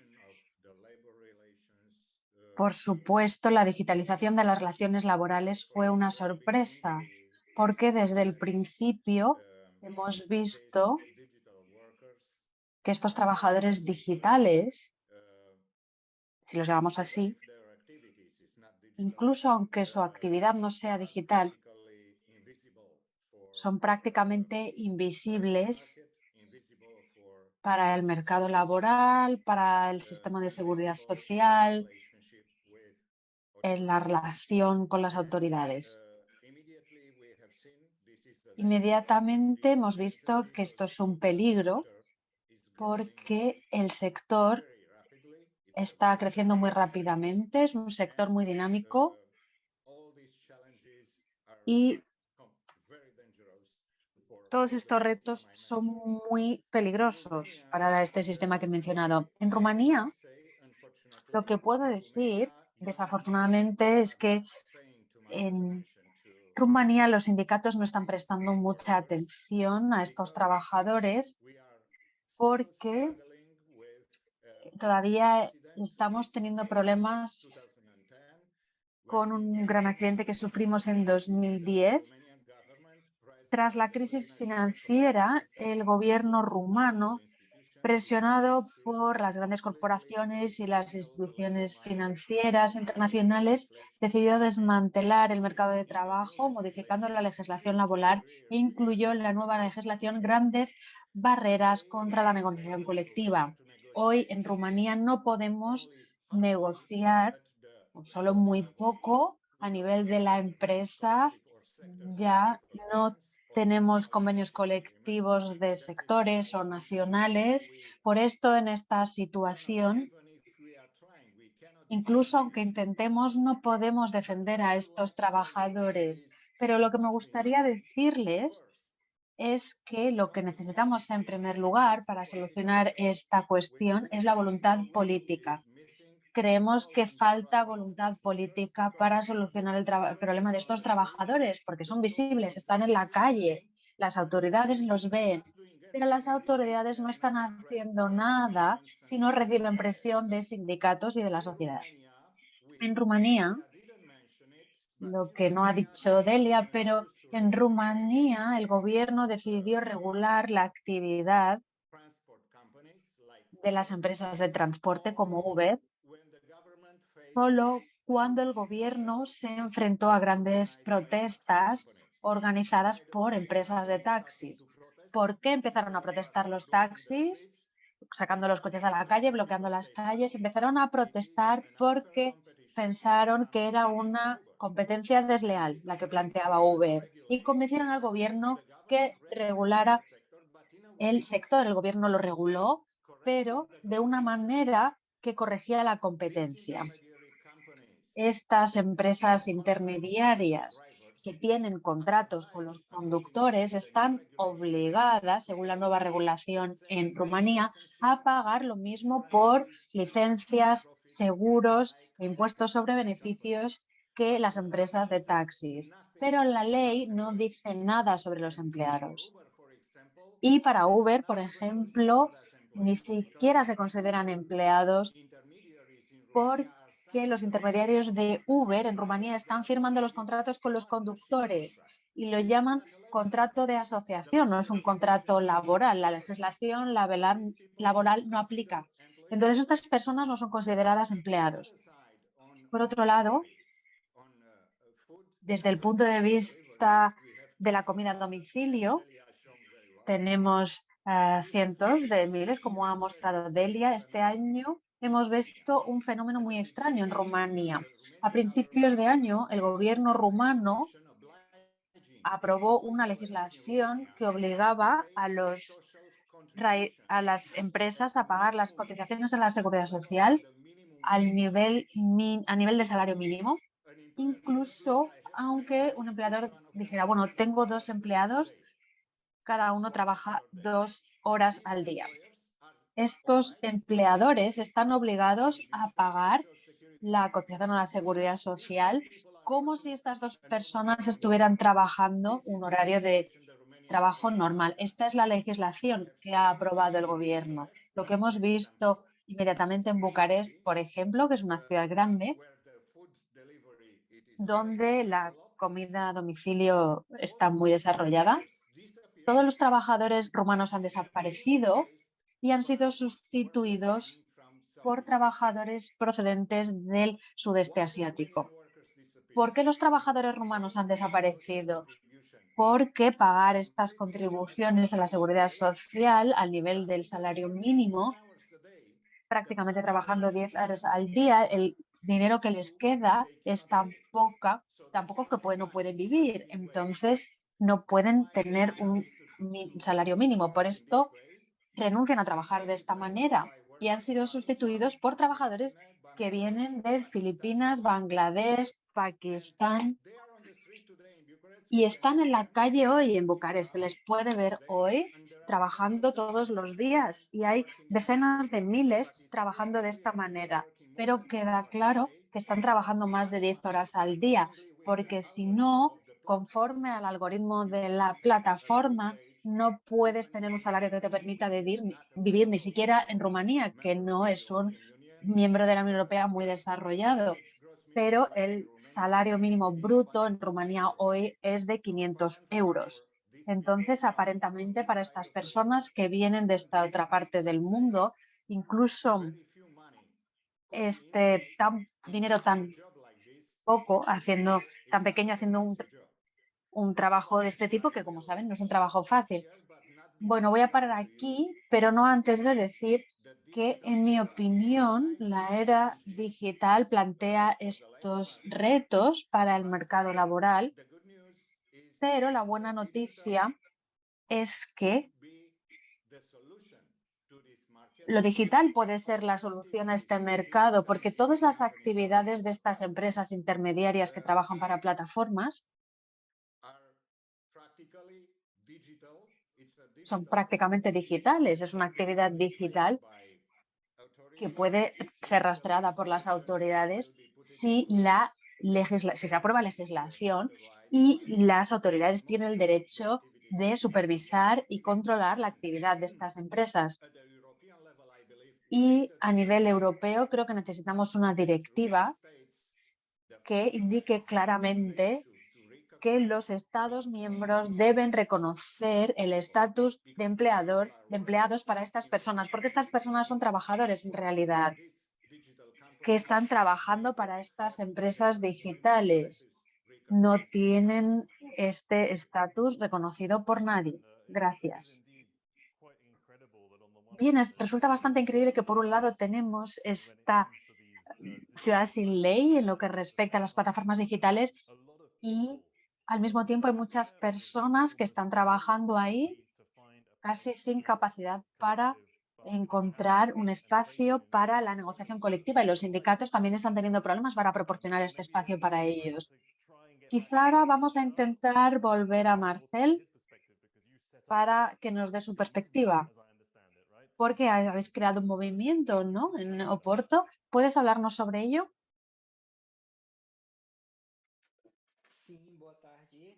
É grande prazer, os Estafetas em Luta aqui com vocês. Muito obrigado, Jean Paul, e eu parabenizo a todos.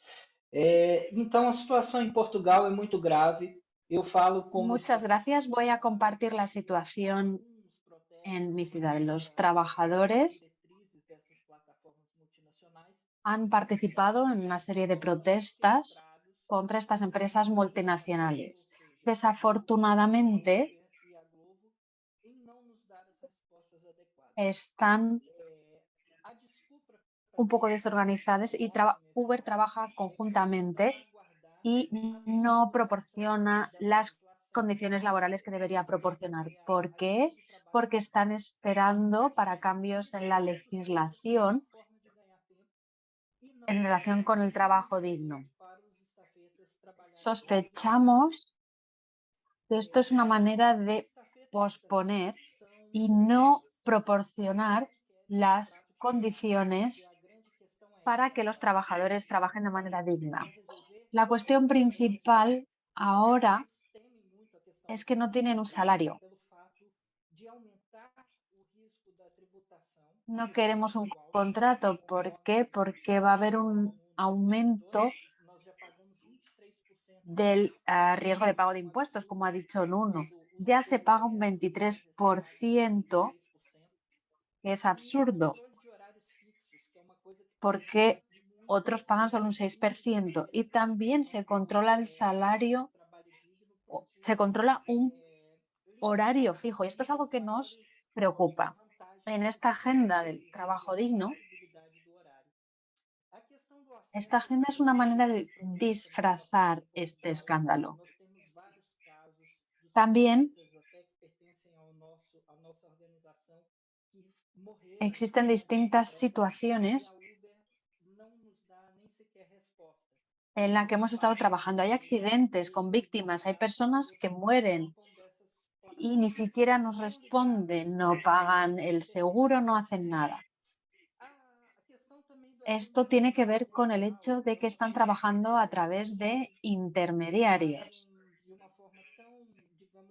También el contacto personal, trabajan tras una cortina, son cobardes. Están escondidos y no se van a enfrentar a las personas. No pagan nada de dinero,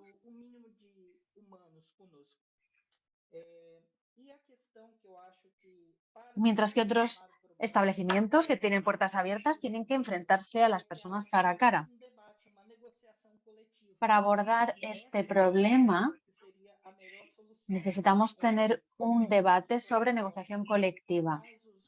Creo que esta sería la mejor solución, que incluiría o pondría en la misma mesa a los representantes de los trabajadores y los propietarios de las plataformas para que puedan hablar de las cosas abiertamente y que puedan abordar estos problemas que no están sino menoscabando los desarrollos que queremos. Esto no es algo nuevo. La relación laboral es nueva, por supuesto, porque tenemos esto nuevo que no existía antes, pero las relaciones laborales, la relación de subordinación, etcétera, el trabajador siempre va a ser el eslabón más débil y es el que se rompe. Esto es lo que quería compartir con ustedes. Muchas gracias, Marcel. Y me gustaría pasar directamente a Antonio, porque supongo que en Alemania tenéis una perspectiva similar, quizá un contexto ligeramente diferente, pero una perspectiva similar que a lo mejor podéis compartir con nosotros. Sí,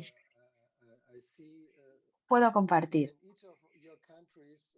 Veo que en cada uno de los países hay problemas que tenemos aquí, especialmente en Frankfurt, no solo en Alemania, sino en el centro de Europa, donde se reúne todo. Y lo que puedo decir es que en vuestros países, por ejemplo en Rumanía, los rumanos hasta el cambio en ese sector tenían un número más elevado que en Alemania. En Alemania estos sectores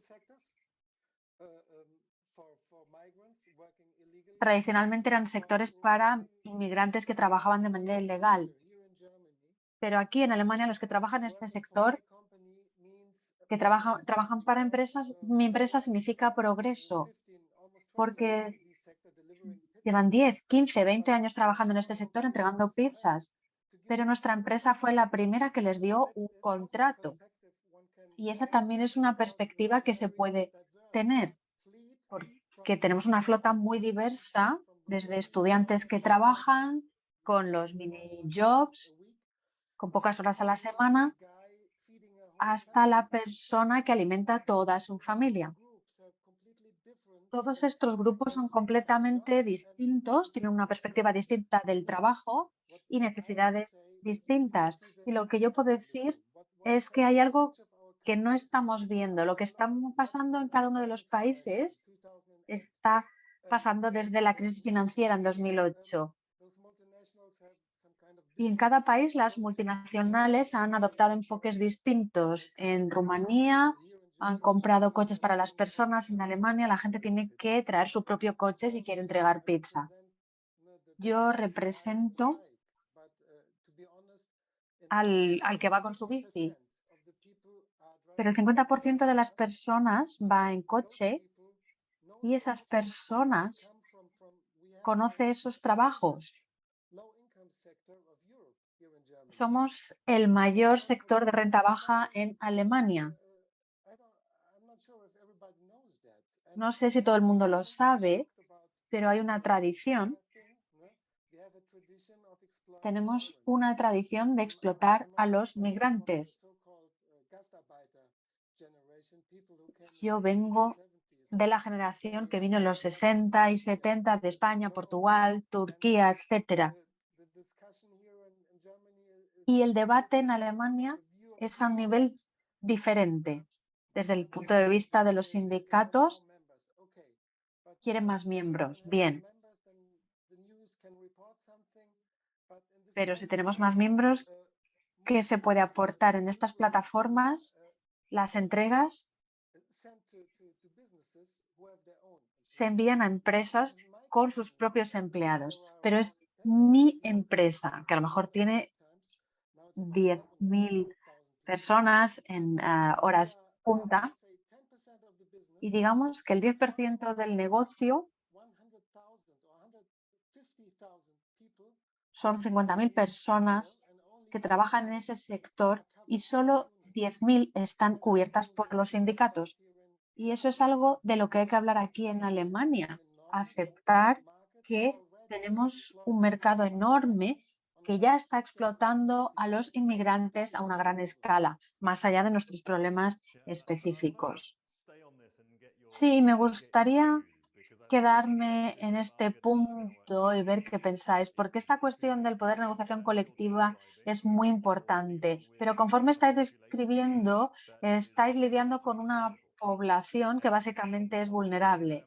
Y por un lado tenemos una plataforma digital que vende un sueño a los inversores y después están intentando traducir ese sueño en realidad sobre el terreno, optimizando costes, que al final se trata de optimizar a personas, lo vamos a decir así, y cómo se llega a esta población, grupos vulnerables que están buscando algún tipo de ingreso, cómo se hace que participen, cómo se construye poder de negociación en esa población, cómo se les incorpora a organizaciones existentes que pueden apoyarles frente a gigantes. José, quizá el primero y después pasamos por los demás. Muchas gracias. Es un tema muy interesante el que planteas y es un tema donde tenemos que ir con una cierta delicadeza. Efectivamente, por lo que contaba antes Petru y por lo que contaba Antonio, la ligazón entre estas plataformas digitales, vamos a llamar plataformas digitales basadas en la intermediación del trabajo, ¿no? Como pueden ser las de reparto, como pueden ser las que comentabais antes de los cuidados. Estas plataformas digitales llegan con la promesa de, como decías antes, Jean-Paul, de ofrecer rendimientos extraordinarios a sus inversores. Inversores que están en un momento dado buscando proyectos que les devuelvan una rentabilidad. Las plataformas digitales son hijas de unos tipos de interés bajísimos y de mucha liquidez, ¿no? Donde la gente metía dinero en cualquier proyecto que le prometiera unos rendimientos extraordinarios. Las plataformas digitales también, las basadas en la intermediación del trabajo, también andan siempre. Nosotros aquí tenemos una campaña de publicidad de una de ellas en las que, no contentas con empezar a intermediar transporte de comida, etcétera, estaban pidiendo ya perfiles de pequeños administradores, como pueden ser cajeras de supermercado, de gente dedicada a la seguridad, etcétera. O sea, el gran proyecto, la gran jugada de muchas de estas plataformas es intermediar cada vez más sectores. Esto acarrea un riesgo de precarización para toda la sociedad tremendamente alto. ¿Y qué necesitan? Necesitan una mano de obra que no sea muy consciente de sus derechos y que esté dispuesta a pasar por estas relaciones laborales extraordinariamente penosas que se determinan en el margen del mercado laboral, ¿no? Entonces, empezaron al principio, me ha llamado la atención algo que antes me parece que lo decía Antonio, ¿no? Aquí en España también recuerdo que al principio la campaña de Globo se dirigía a captar estudiantes, ¿no? Luego descubrieron, y todo el marketing de Globo era que podías trabajar unas horas y perderte luego un verano en Tailandia. Llegaban a decir estas cosas.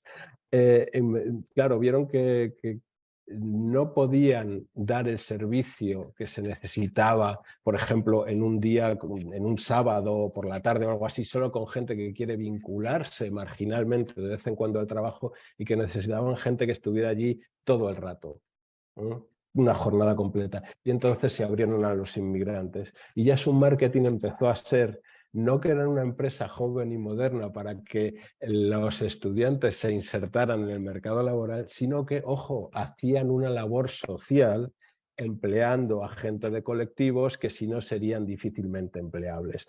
A mí, bueno, personalmente esto me escandaliza profundamente, ¿no? Creo que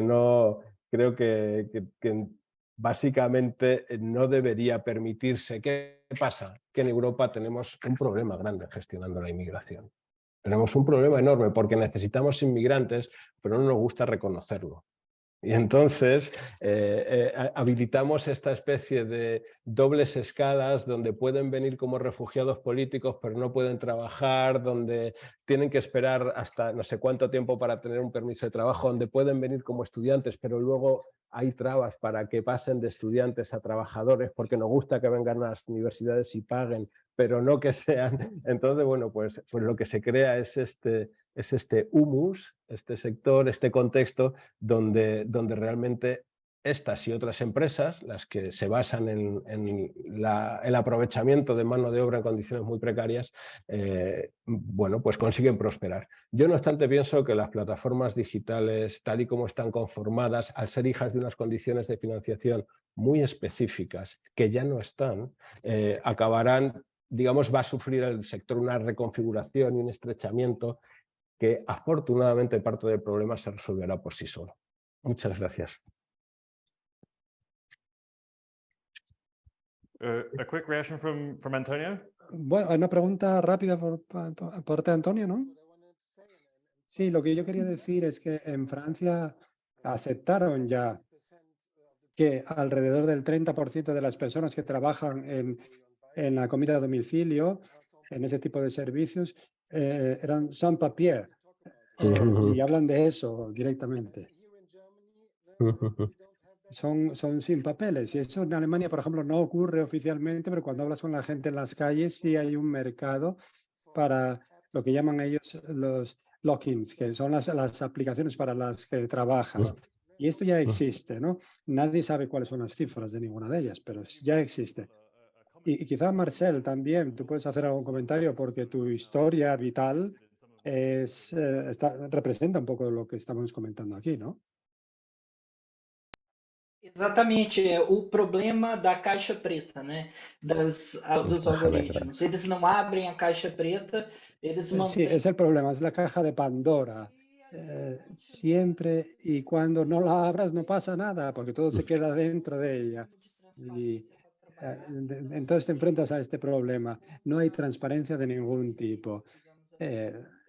Tienes que luchar contra unos enemigos que son prácticamente invisibles. Yo odio usar esa palabra, la palabra enemigo, porque parece que le dan mal aspecto, pero en verdad es así, es lo que ocurre. Tenemos que comentar esto y discutirlo y sacarlo a la luz. La relación con los profesionales. Nosotros no creemos que el contrato vaya a ser la solución a todos los males, pero tiene que haber una forma más sencilla, ¿no? Una negociación de las cifras, una negociación de cualquier circunstancia.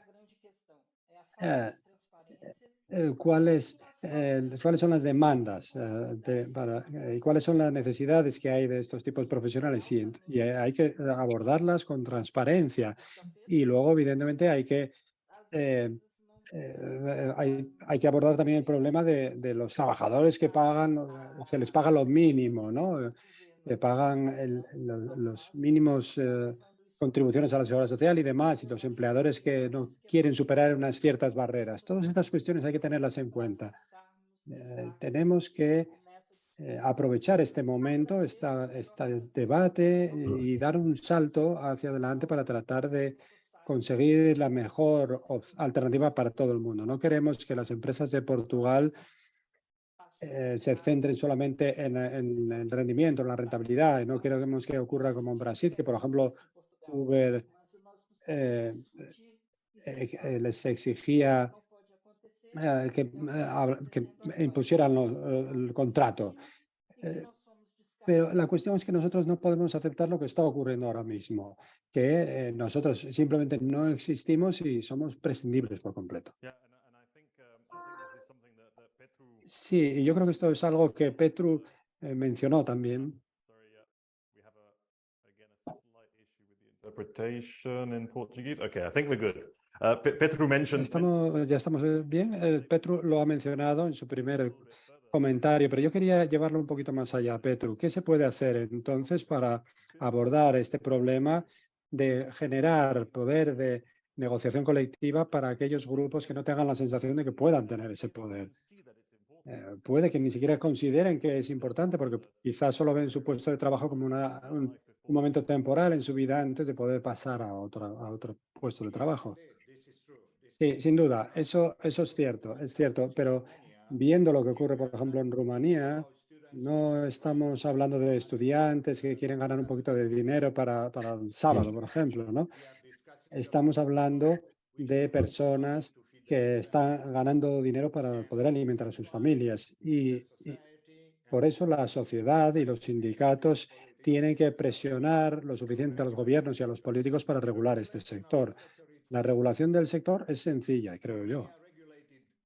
Rumanía reguló el sector de Uber bajo la presión de las empresas de taxis, pero solamente resolvieron la mitad del problema. En Estonia, por ejemplo, el gobierno de Estonia estaba preocupado por los conductores y resolvieron el problema de los conductores. ¿Cómo resolvieron ese problema?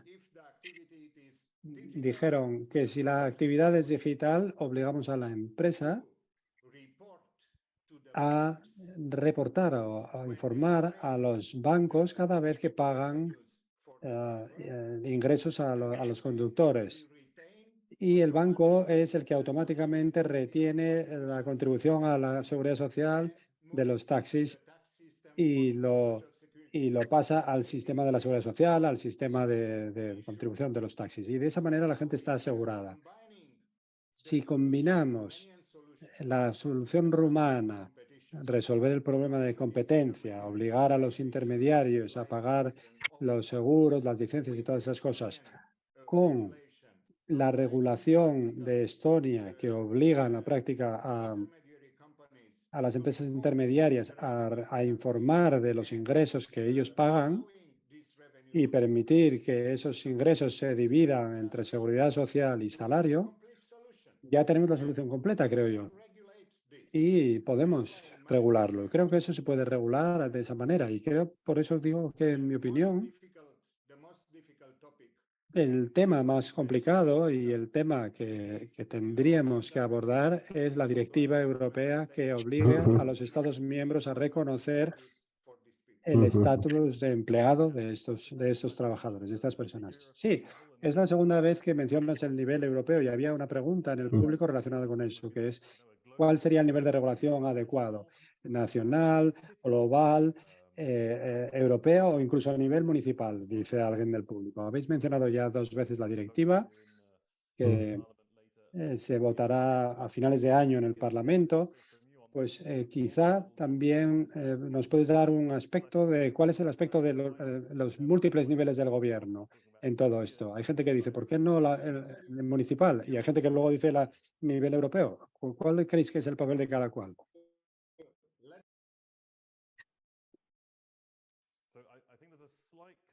Creo que tenemos un pequeño problema de conexión, Petru. Creo que vamos a pasar entonces a José ahora y luego volvemos contigo porque hay un pequeño problema de conexión. José. Muchas gracias. A ver, para mí claramente hay 2 esferas. Tenemos un problema en Europa. Bueno, tenemos un problema. Una característica de la legislación de los mercados laborales europeos es que no están unificados, como si lo están los de capitales, los financieros o en muchos aspectos los de prestación de servicios, ¿no? Los de prestación del... Bueno. Entonces, el problema está en que todavía en Europa descansamos mucho en la regulación nacional.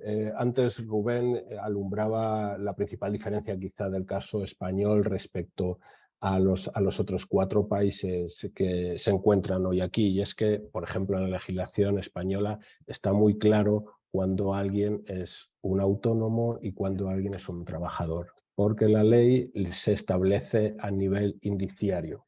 Es decir, el código legal establece que en el caso de duda un inspector de trabajo llega y verifica una serie de cuestiones hablando para establecer si esta persona está desarrollando una función en independencia y por cuenta propia. Es decir, puede establecer sus tarifas, puede establecer sus horarios, puede atender o no tranquilamente a un cliente si él lo desea así, el servicio lo presta en las condiciones que él decide. Entonces eso es un autónomo, y en caso contrario, en el caso de que haya dependencia, en el caso de que tenga sus tarifas fijadas por un tercero, etcétera, etcétera, etcétera, entonces es un trabajador por cuenta propia. Diga la empresa lo que diga y diga el trabajador lo que diga. Es decir, la ley establece y separa con claridad que es un autónomo y que es un trabajador. Esto no sucede en otras legislaciones europeas. Puede suceder, a lo mejor, quiero decir, no sucede en la totalidad de legislaciones europeas.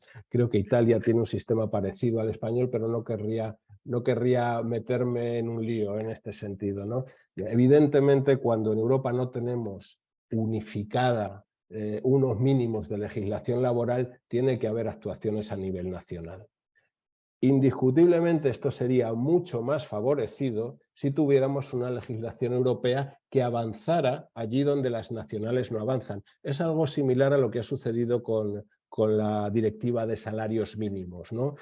En principio el planteamiento era más ambicioso, al final nos hemos quedado en un planteamiento que quizá a mí personalmente me puede parecer ligeramente insatisfactorio, pero por lo menos tenemos un instrumento legislativo a escala comunitaria que establece que el salario mínimo debe tender al 60% del salario medio, que debe establecerse en una serie de condiciones y que además favorece la negociación colectiva. Bueno, pues algo similar en el ámbito de las plataformas digitales creo que sería muy beneficioso.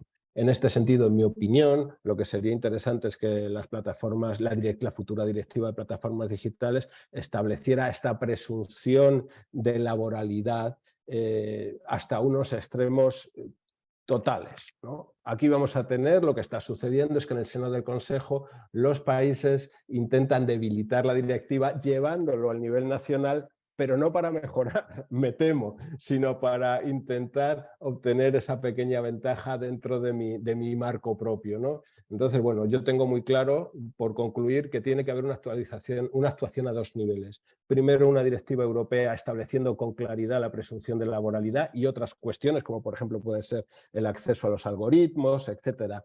Tres marcos o dos o tres acciones ambiciosas, aunque estén sin precisar, y luego necesitamos quizá legislación nacional para entrar en estos temas ya más menudos, ¿no? Como si la diferencia entre autónomo y empleado se hace a nivel indiciario y cómo, dependiendo de la institucionalidad de cada país. Dos niveles. Yeah, brilliant. Thank you so much for that. Estupendo, muchísimas gracias. Muchas gracias. Creo que ayuda mucho, probablemente para el público también, para entender un poco cuál es la fortaleza relativa del nivel europeo comparado con la nacional, ¿no? To get your thoughts then on Tenemos this. que resumir, así que querría saber cuál es vuestra idea sobre esta directiva europea. Yo qué sé, las demandas fundamentales, cuáles son las esperanzas fundamentales que podáis tener cada uno para la directiva. José ha mencionado un par de condiciones marcos que podrían fijar ya una buena situación a nivel nacional.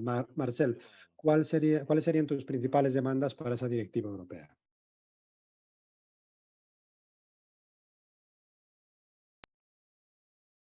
Então, as minhas sugestões para essa diretiva europeia seria justamente que houvesse o controle das horas trabalhadas. Eu digo controle, eu não digo aquela questão engessada que existia antigamente, que você tinha que trabalhar 8 horas por dia e coisa e tal. Não é isso bem que eu estou a falar. Eu acho que seria um grande avanço esse primeiro ponto. Marcel, just sorry to... Marcel, perdona que te interrumpa, pero creo que hay un pequeño problema con la interpretación al inglés. Te estamos recibiendo en portugués en el canal de inglés. Si puedes intentar resumir en unas pocas palabras lo que has dicho para ver si nos llega la traducción. Ok, duas palavras em português. Vamos lá, assim. Fight and esperança. Okay, that's That's a great Well, conclusion, actually. That's a great Bueno, conclusion. es una buena conclusión. Lucha y esperanza, ese sería el resumen. Gracias por compartir tus puntos de vista, Antonio.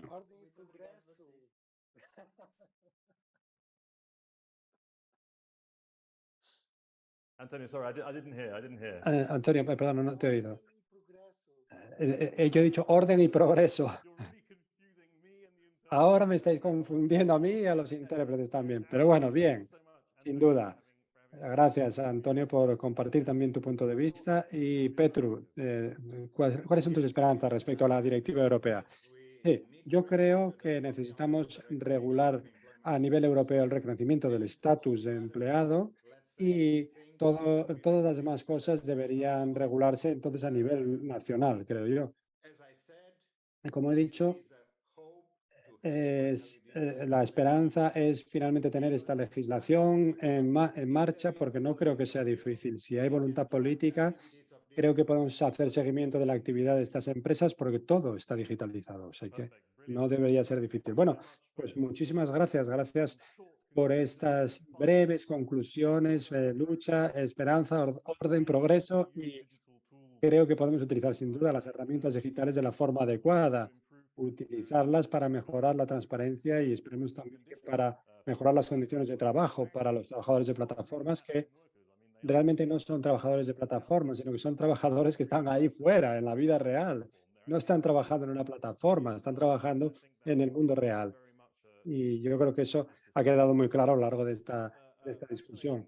Ha sido estupendo tener vuestros distintos puntos de vista de distintos países. Hay muchísima investigación que se está llevando a cabo sobre todo esto y he escuchado que se han mencionado otros países, Italia, Estonia, así que quizá tengamos un poquito más de trabajo extra ahí para continuar mejorando esta comparativa que estamos haciendo entre países. Muchísimas gracias a todos los ponentes, al público también por haber participado en la discusión, a los intérpretes también, que son la columna vertebral de la Unión Europea en muchos sentidos, porque son los que permiten que ocurran estas conversaciones y que todo el mundo se sienta cómodo con el trabajo, con el idioma que habla. Así que gracias también a ellos y también a los organizadores. FES, muchísimas gracias por haber compilado este programa. Os deseo todo lo mejor y que sigamos luchando por los derechos de los trabajadores en contra de estos gigantes. Son digitales, pero también son reales. Muchísimas gracias, suerte y nos vemos. Chao.